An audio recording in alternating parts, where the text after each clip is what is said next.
மக்களால் அமைக்கப்பட போற நம் ஆட்சியில நம்ம என்ன செய்ய போறோம்ன்றது அதுக்கான அந்த தேர்தல் அறிக்கையில அதுக்கான விளக்கத்தை டெஃபினட்டா கொடுப்போம். உண்மையிலேயே இது மக்கள் நலனா, இது வாக்கு வங்கியா? இதுதான் நம்ம பேசணும். ஆழமா சிந்திச்சு பார்க்கணும். மக்கள் நலன் என்றால் அது ஏன் தேர்தல் அறிக்கையில் மட்டுமே இந்த அறிவிப்புகள் வருது? மக்கள் நலன்தான் முதன்மையானது என்றால் தேர்தல் நேரத்தில் மட்டும் இந்த அறிவிப்புகளை செய்ய வேண்டிய அவசியம் என்ன?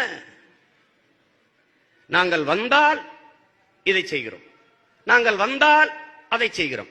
எல்லாருக்கும் நிரந்தரமான வீடு இருக்கணும். ஒவ்வொரு வீட்டுக்கும் ஒரு மோட்டார் சைக்கிள் வாகனம் உறுதியா இருக்கணும். அதுக்கான வசதி வாய்ப்பை உருவாக்குற அளவுக்கு பொருளாதார வளர்ச்சிக்கு வழியை உண்டாக்கணும். பேரறிஞர் அண்ணா அவர்கள் படி அரிசி 3 ரூபா. அப்ப அவ்வளவு தரத்துல பிச்சைக்காரனா இருந்திருக்கான் நம்ம ஆளு. ஐயா கலைஞர் முதல் கையெழுத்து கிலோ அரிசி 2 ரூபா. அடுத்த ஆட்சி கிலோ அரிசி 1 ரூபா. காரணம் என்ன? டெவலப் ஆகிட்டு இருக்கான். 2 ரூபா கொடுத்து 1 கிலோ அரிசி வாங்கி சாப்பிடுற நிலைமையில் தான் அன்றைக்கு தமிழ் மக்கள். அதற்கு பிறகு வளர்ந்துட்டான், 1 ரூபா தான் இருக்கு. அதற்கு பிறகு வந்த அரசு ஆட்சி, அதுவும் முடியல, இலவசம். அதாவது ₹1 கொடுத்து 1 கிலோ அரிசி வாங்கி சாப்பிட்டு வயிறு வளர்த்து உயிர் வளைக்க முடியாத பிச்சைக்கார நிலையில் என் மக்களை நிறுத்தியதான் இந்த ஆட்சிகள். ஒவ்வொரு வீட்டில் இருக்கிற ஒவ்வொருத்தரும் மினிமம் டிகிரி படிச்சிருக்கணும். என் அன்பிற்குரியவர்களே, கல்வி என்பது மானுட உரிமை. அதை கொடுக்க வேண்டியது அரசின் கடமை.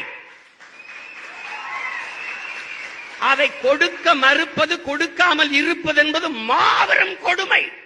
அதை போராடி நாம் பெறாமல் இருப்பது அறிவிழந்த மடமை என்பதை அருமை தமிழ் சமூக தம்பிதங்கைகள் புரிந்து கொள்ளணும்.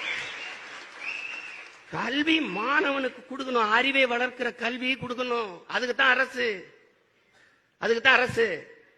அதை கொடுக்காம கடன் வாங்கி படிக்கிற நிலைமைக்கு அவனை தள்ளிட்டு கடன் அப்புறம் தள்ளுறது.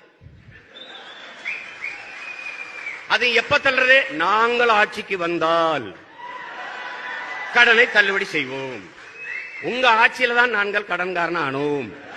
ஒவ்வொரு வீட்லயும் குறைந்தபட்சம் ஒருத்தருக்கு நிரந்தர வருமானம் கிடைக்கணும். அதுக்கான வேலை வாய்ப்பை உருவாக்கணும். அதுக்கு தகுந்த மாதிரி கல்வியில பாடத்திட்டத்துல சீர்திருத்தம் செய்யணும். கவர்மெண்ட் ஹாஸ்பிட்டல்ஸுக்கு மக்கள் எல்லாரும் பயம் இல்லாம நம்பி போற மாதிரி மாத்தணும். தரமான கல்வியை கொடு, கல்விக்கேற்ற வேலையை கொடு, வேலைக்கேற்ற சம்பளத்தை கொடு, அதை கொண்டு பெருமையாக வாழ்கிற வாழ்வை கொடு. இதுதான் எங்களுக்கு தேவை. தரமான கல்வி, தரமான மருத்துவம், தூய குடிநீரை இலவசமா கொடுக்கணும். அது தரல.